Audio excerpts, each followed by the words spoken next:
Hello and welcome to my show, Could You Be More Specific? I am your host, Jonathan Steele, coming to you through the way of the Stay Woke podcast. And on this episode of Could You Be More Specific, I want to title this called Judgment Call. The issue that I want to get into is obviously what recently happened with LaShawn McCoy and the domestic violence allegations that are being waged against him. But I also want to follow up on Brandon Browner, his recent issue with his ex-girlfriend and him facing attempted murder, as well as, I believe, 3 other felony charges. But I want to start with LaShawn McCoy. One of the things I've talked about on previous podcasts before is whether it's being more observant and kind of waiting to have more facts come in. I want to say something in terms of being fair to the overall social media aspect of the community is no matter what it favors, if you're going to make a comment about something that's happening in real time, as well as you're going to make a snap judgment call on what you think this issue is, you're bound to having to come back and readjusting whatever you said, no matter what side of the fence you're on, because there's so many layers to whatever you're going to make your judgment on based off what you see. So when I first saw the LaShawn McCoy story, I saw his ex-girlfriend, who at the time when that was even initially reported, I saw on the ESPN crawl, I believe the initial statement of that was his estranged girlfriend, which implies that I guess they were still together, but they were on rocky terms, I guess, at the time. But the first thing I saw on Instagram was a photo linked with her and how she looked post the violent attack that she suffered. And I just remember when I saw this story about LaShawn, and it said that he was involved in domestic violence and also child abuse, I was like, wow, this is really insane. And I remember I was debating that on some of the people that I follow. Like, do I want to make a comment on this immediately? Because it's like, I just have this feeling that it could either get much worse in how it's going to view him, or it's going to be more facts and more details that are going to be coming about this much later in the day. And that's exactly what happened. And so I want to kind of get into this detail of this incident. Originally, I guess her friend, his ex, Delicia Corded, posted a side-by-side photo of her and how she looks, traditionally versus how she looked post the incident. And apparently that ended up being deleted at the urgency of an attorney because members of her friend's family believe that he set up this incident. Just originally when I first heard it was being kind of like spun to he physically did it. And then when they said that, no, he was actually in Miami training. It's a home that they have in Georgia together. And then there was court documents that were saying that he was trying to get her to move out, but she hadn't yet. And that's where it was stemming from. So a couple things here with that. He's not necessarily out of the woods because he wasn't physically there. People have been hired to hurt people all the time. So when I hear a lot of guys say like, hey, she was just at the wrong place at the wrong time, yeah, that could be true to a certain degree. I can't discount that. But you can't then discount the fact that there's actually legal documentation showing that he would like for her to move out. Paying someone to physically harm someone so you can push them to move out of an area is not uncommon. It's not like it's unheard of. So if you're a guy and that's your thing and you're trying to say, oh, he's not guilty, you can push that if you want to, but it's not going to hold up.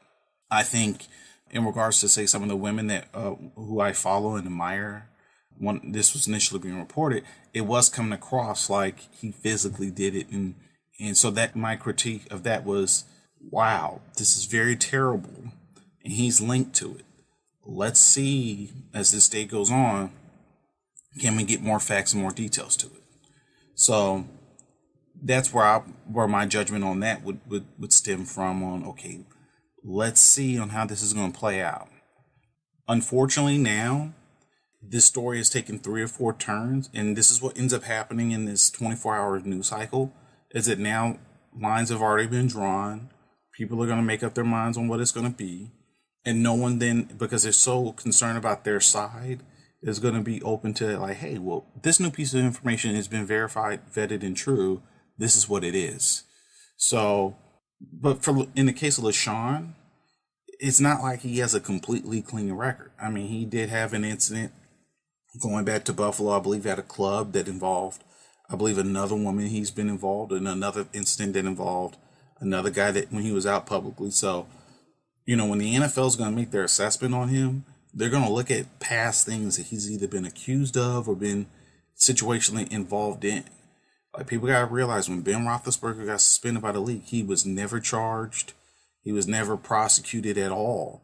But when you have a civil case against you for rape, and then you're in a college football town, I believe also in Georgia, and then there's footage of you going into a bathroom with a girl, and then all of a sudden that footage gets erased when you come out. If you're Roger Goodell, then you're like, well, wait a minute, he's been involved in 2 things that involve a potential sexual assault against women. And Roger Goodell made this assessment then. And I didn't really hear nobody back at that time frame really critiquing Roger Goodell to that degree because it involved sexual assault. Where people kind of came down harder on Roger Goodell was when he did player conduct, towards like Tom Brady. For some reason, if you compare it, there was more outrage about that in regards to that. Now with Ray Rice, it was the same thing, a situational thing, and that's what ends up happening. Is that people never going to get judged based off of an overarching policy. It's always going to be based off their previous record. Ray Rice, if you were comparing him to LaShawn McCoy, had a stellar record according to the league. He was never involved in anything. He represented the league very well.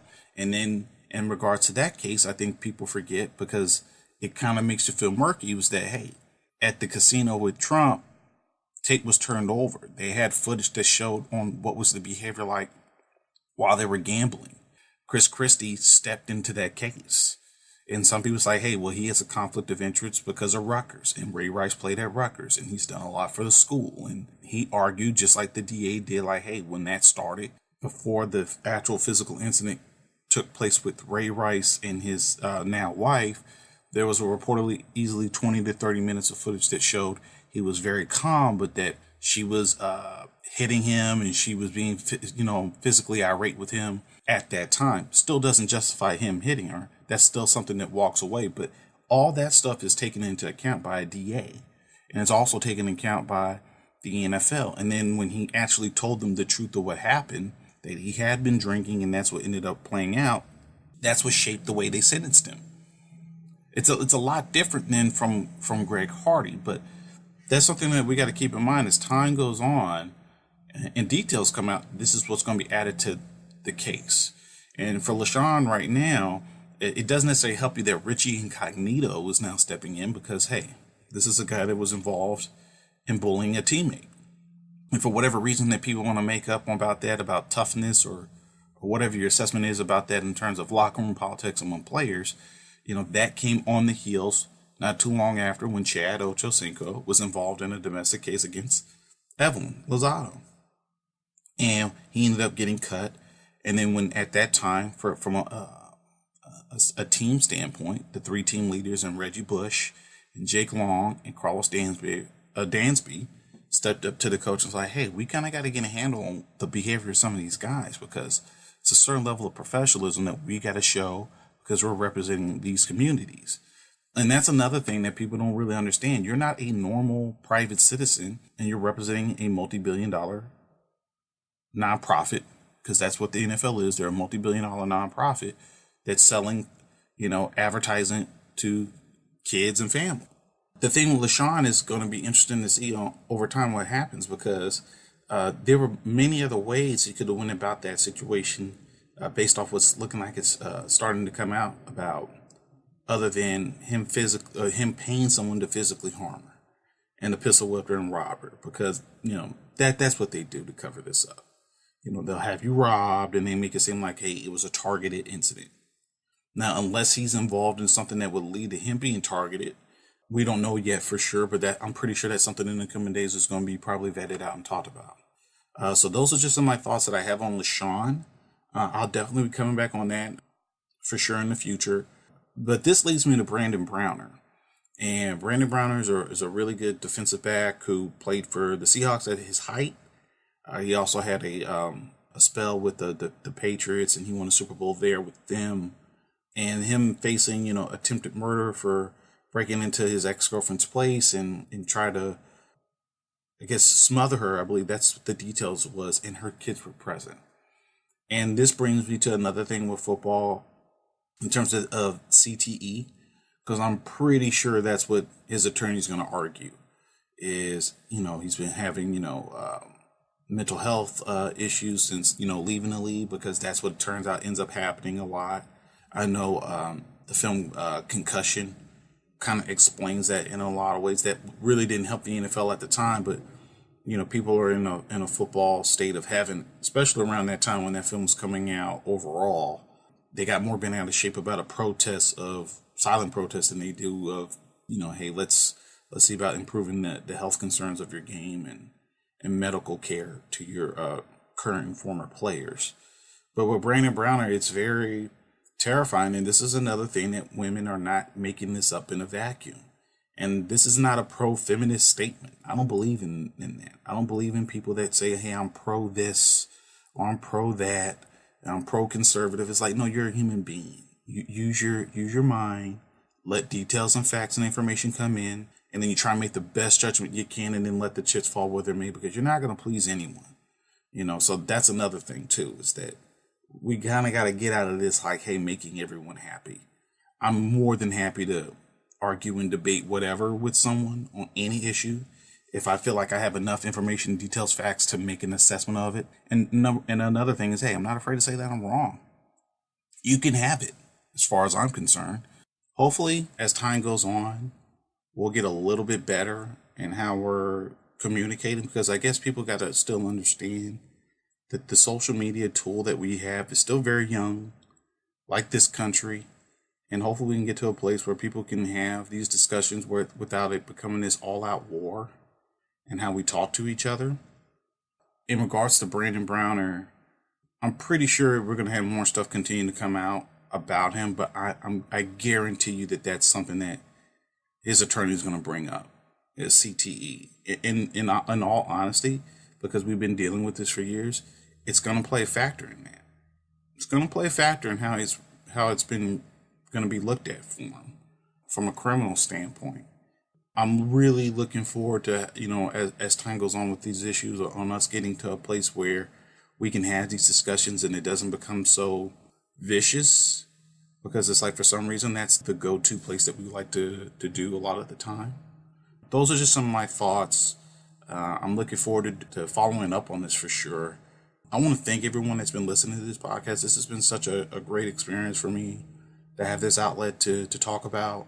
I know I'm officially among the list of people who now feel like their opinion is valid enough to discuss, but I just decided to kind of get over that and just express some of my thoughts about this, because I think a lot of people, it would help with the overall discussion if you're participating in it and you don't dismiss it. I want to thank you guys for listening.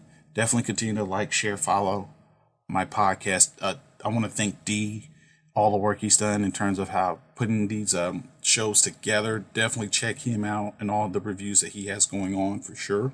Again, my name is Jonathan Steele. Thank you for listening to Could You Be More Specific? I'm looking forward to doing more shows in the future. Continue to follow us, share, and I'll be looking forward to speaking with you guys real soon, okay? So have a good one.